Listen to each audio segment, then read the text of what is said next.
Hello, and welcome to the Venue Coach Blueprint for Owners. I'm Kyle Labar. This podcast is all about helping you fill your wedding venue with more bookings, earn more from each one, and keep your customers happy for a long time. We'll also talk about some tough times and big lessons that I've learned along the way. Let's dive in together and make your venue the best spot for weddings. Hey everybody, welcome to another episode of the Venue Coach. Today's episode, I want to talk about dealing with difficult clients. So, mothers, in-laws, couples, doesn't matter, grandparents, whoever it is, how do you deal with them when they're being difficult?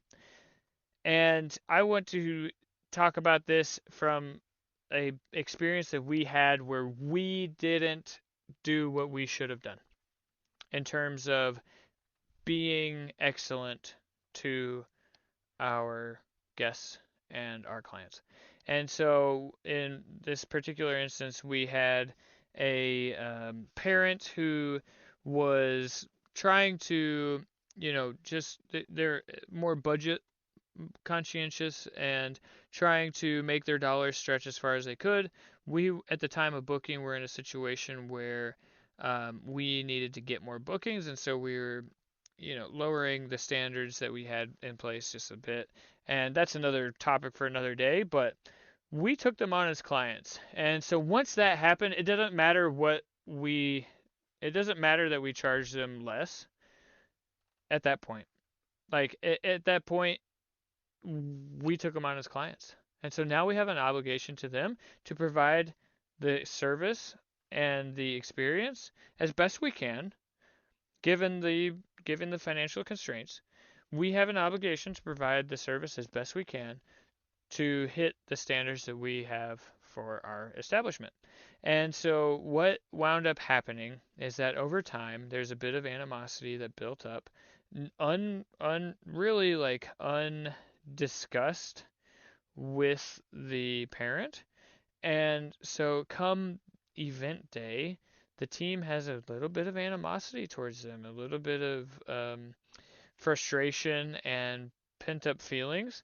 And I really believe that people can pick up on that. They may not quite like get, oh, this person doesn't like me, but they get that something is up. And then I think that the energy that we give off will be returned to us. And I'm not saying that like I it's not whatever. Take that however you will, but I think that the energy we give off is given back. And I think of it like force, like Newton's law of force. If you act upon an object, it will act back equally and opposite. And so I think that it's real similar to that. The energy that we give will be given back to us equal and opposite. And so we we had a bit of animosity, and it seemed to be reciprocated, and it led to a little bit of angst, and fortunately the couple was they were happy with their event and doing all this, but the parent wasn't. And so where's the lesson in this? The lesson is that if you take people on as a client, they're the client, and we want to take care of them. Some people can be difficult, but here's the thing, it's hard to be mad at somebody if you understand them. And so we didn't try to understand them. We were just frustrated that they were behaving however they were behaving instead of trying to understand what's actually going on.